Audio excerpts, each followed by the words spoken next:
ବର୍ତ୍ତମାନ ଆମେ ପାଖକୁ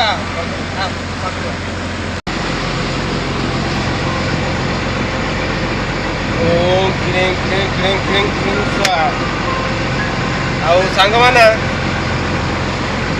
ଏଇଠି ପାଖକୁ ଦେଖାଯାଉଛି ପାଖକୁ ଏଠି ଦେଖାଯାଉଛି ତ।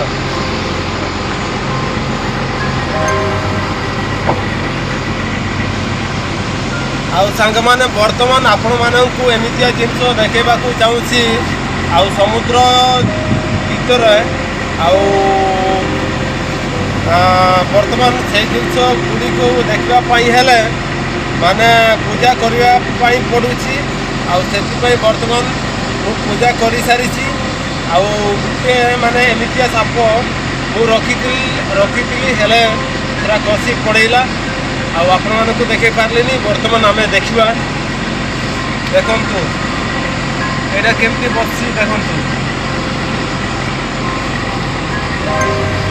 ଏଭଳିଆ ଜିନିଷ ଆଉ ସମୁଦ୍ରର ଶଙ୍ଖ ଏଭଳିଆ ଅଛି ଦେଖିବା ପାଇଁ। ଏମିତି ପାଖକୁ ଆସୁନ ଦେଖିପାରୁଛନ୍ତି ପୁରା ଶଙ୍ଖ ଭଳିଆ।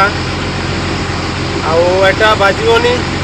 ଆଉ ଏଇଠି କଣା କରିଦେଲେ ବାଜିବ କି ନାଇଁ ମୁଁ ଜାଣିନି। ପ୍ରାୟ ବାଜିବ ପୁରା ଶଙ୍ଖ ଭଳିଆ ଦେଖନ୍ତୁ। ଆଉ ଇଏ ଗୋଟେ ମାଛ ଏମିତିଆ ପୁରା ପାଖକୁ ଦେଖନ୍ତୁ। ଏ ସାଇଡ୍ ଆଖି ଦେଖିପାରୁଛନ୍ତି। ଏ ସାଇଡ୍ରେ ଆଖି ଅଛି। ଆଉ ଏଇଟା ହେଉଛି ତାର ଗୁଡ଼ ଦେଖିପାରୁଛନ୍ତି। ଏଇଭଳିଆ ମାଛ ବି ମୁଁ କେବେ ଦେଖିନି। ମୋ ଆଡ଼କୁ ଦେଖା। ଆଉ ସାଙ୍ଗମାନେ ବର୍ତ୍ତମାନ ଏମିତିଆ ମାଛ ଦେଖିବା ମୁଁ କେବେ ଜୀବନ ମୁଁ ଦେଖିନଥିଲି। ଆଉ ଆପଣମାନଙ୍କୁ ଦେଖାଇ ଦେଉଛି। ଆଉ ଏଇଟା ହେଉଛି ସମୁଦ୍ର ମାଛ। ଆଉ ଏଇ ଜିନିଷ ବହୁତ ସୁନ୍ଦର ଦେଖାଯାଉଛି। ଆଉ ୟାର ନାଁ କ'ଣ ମୁଁ ବି ଜାଣିନି, ହେଲେ ଆପଣମାନଙ୍କୁ ଦେଖାଇବାକୁ ଚାହୁଁଛି। ଦେଖନ୍ତୁ ବହୁତ ସୁନ୍ଦର ଦେଖାଯାଉଛି। ଆଉ ବର୍ତ୍ତମାନ ଏ ଦୁଇଟା ଆମେ ଦେଖିଲେ ଏ ସାଇଡ଼୍କୁ ରଖିଦେବା। ଆଉ ଗୋଟେ ଏଇଟା ଗୋଟେ ଦେଖନ୍ତୁ। ଏଇଟା ଦୁଇଟା ଆଖି ଦେଖିପାରୁଛନ୍ତି। ଏଇଟା ହେଉଛି ତାର ପାଟି ପୁରା ଚିପ୍ଟିଆ। এইটা ବି କି ମାଛ ମୁଁ ଜାଣିନି। ଆଉ ଦେଖନ୍ତୁ ଆଉ ଇଏ ଗୋଟେ ଛୋଟ ଶଙ୍ଖ। ଇଏ ବି ଦେଖିବା ପାଇଁ ବଢ଼ିଆ ଦେଖାଯାଉଛି। ଦେଖନ୍ତୁ ବହୁତ ସୁନ୍ଦର ଦେଖାଯାଉଛି। ଆଉ ଇଏ ବି ଦେଖିଲେ ଏଇଟା ବି ଆମେ ଦେଖିଲେ ଏଠି ରହିଲା। ବର୍ତ୍ତମାନ ଇଏ ବି ସେଇ ଏଇଟା ସମାନ ଅଛି। এইটা ଗୋଟେ ବଡ଼ ଏଇଟା ସାନ ହେଲେ ସମାନ। ଏଟାକୁ ସାଇଡ଼୍ ରଖିଦେବା। ଆଉ ଦେଖନ୍ତୁ ଏଇଟା ଲୋକଙ୍କ କଥାରେ ମୁଁ ଶୁଣିଛି ଏଇଟା ପାଣିର ଟାଇଗର ପାଣି ଭାଲୁ ଓଡ଼ିଆରେ କହିପାରିନି ବାଘ ନା କ'ଣ ବାଘ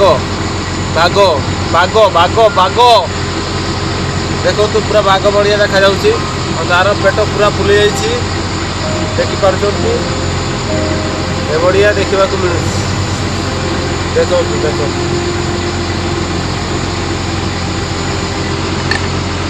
ୟାକୁ ଏଠି ରଖିଦେବା। ଆଉ ଏଇଟା ଏଇଟା ସେମ୍ ଗୋଟେ ପରି ଦେଖାଯାଉଛି ପୁରା ସେମ୍ ରଖିଦେବା। ଆଉ ସାଙ୍ଗମାନେ ଇଏ ଗୋଟେ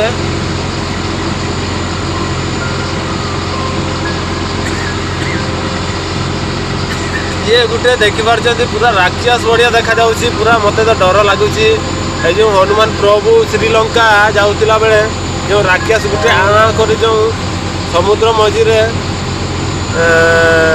ତାକୁ ହନୁମାନ ପ୍ରଭୁକୁ ଖାଇ ଦେଇଥିଲେ ସେଭଳିଆ ଦେଖାଯାଉଛି ଦେଖନ୍ତୁ।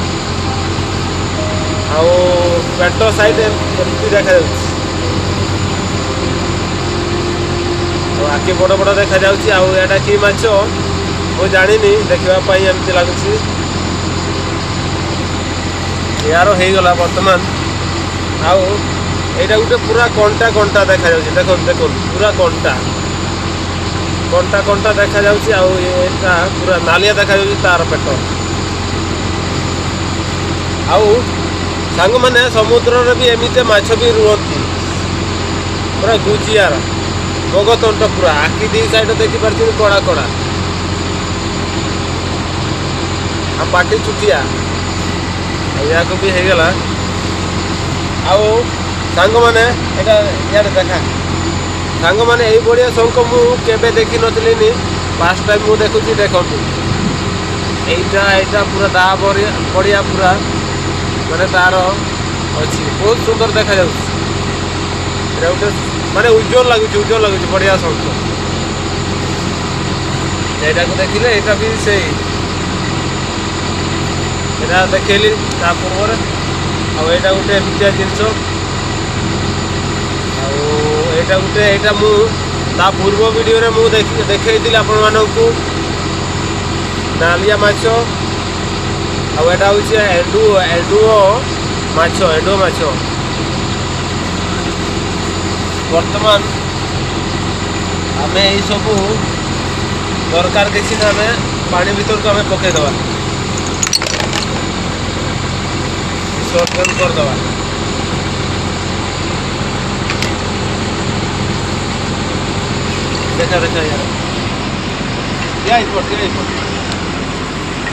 ଦେଖନ୍ତୁ ବର୍ତ୍ତମାନ ଆମେ ଏଇଟାକୁ ପକାଇ ଦେଉଛୁ ପାଣିର।